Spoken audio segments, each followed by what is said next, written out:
Honestly Lazy Podcast. To me, I really do feel like what they should be doing with country radio or just with radio in general. You know, you got your rock stations, we got indie stations in Canada. I don't know what the States has. I don't know if people from the States are listening to this, but you got like indie music, you've got your rock music, and then you got your country. But to me, the country is more of like pop country, and then you got your classic rock. What I kind of want is more of the older country music.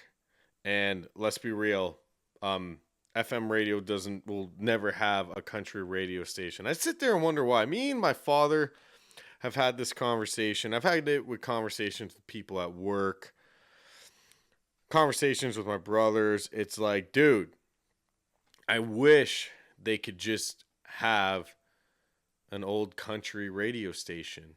Wouldn't that be nice? I would love a station where George Jones, Johnny Paycheck, David Allan Coe, and of course, my favorite, Waylon Jennings, playing. And unfortunately, you can get that, but you got to pay for it. You got to get satellite radio to listen to the type of country that I listen to. Or even, I've even said, do a country radio station that even called like the Outcast country, where you can play that type of stuff and even the newer stuff. You can play guys like Colter Wall, Turnpike Troubadours, Red Clay Strays, Benjamin Todd, those type of guys. But in Tyler Childers, guys like that, let's be real, their type of music would never play on country radio because they tell the darker side of life. I would love to have an old country music station. But let's face it. Apparently, I did some research. I got a little notepad here with a few notes. Apparently there was old country music stations in Ontario, but the market went over to new country for obviously more/younger listeners. But honestly, nowadays, I feel like an old country radio station would do good because it's only the older people and people like me who listen to radio. I listen to radio in the morning to get my traffic updates so I don't end up stuck in traffic and being late for work. Or seeing if I have to leave like a half hour, 10 minutes or whatever, enough time earlier so I don't get stuck into traffic so I can figure out a back road to get to work. I feel like it would work. I should do a deep dive and see, like, especially in Toronto, seeing what stations do the most listens. Now I feel like pop music would probably do the best just because of restaurants and stuff like that, but you never know. But I can see that the fact that, yes, they were trying to get younger listeners, so obviously the old country is fucking out.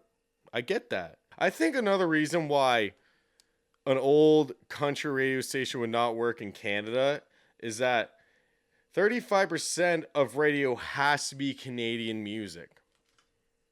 Now, for old country, I don't know how many old country people there are. So for right now, it has to be, I think, 20 to 25 years or whatever. So, yeah. So at least 20 years. So I go back to 2005.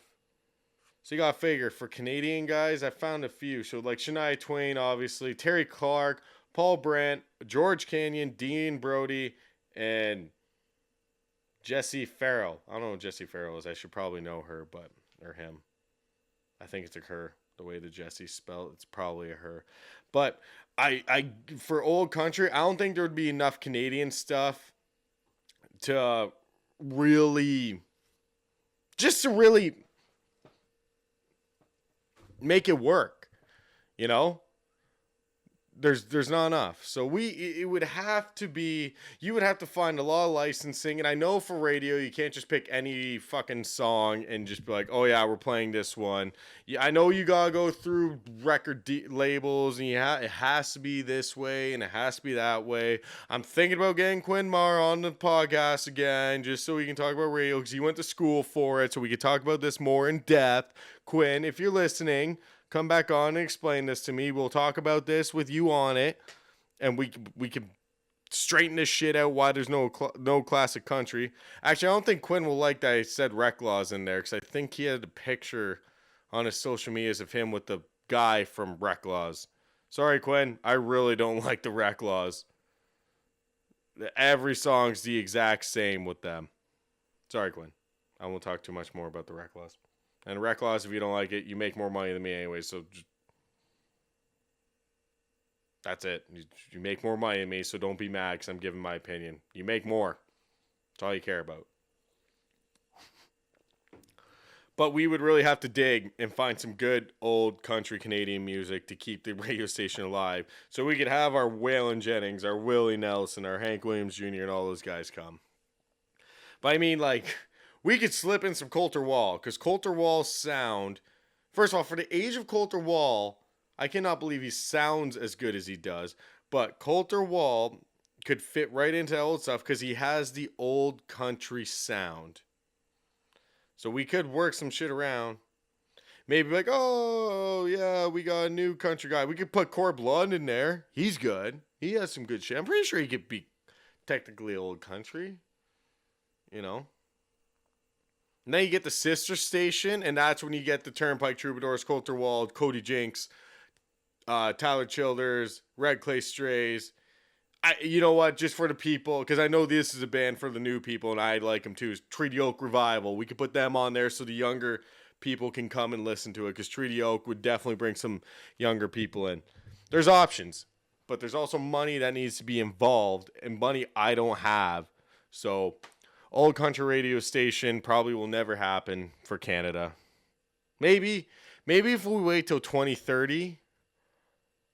I'm sure then we could get some shit because then it'll be 2010. There's definitely some good Canadian shit on there. That's when, yeah, some more Dean Brody songs, you know, some other stuff. But for right now, I really wish Canadian country, or I really wish that FM radio in Canada would have a classic country station, so I don't have to pay for satellite radio. But for right now, I'll pay for satellite radio.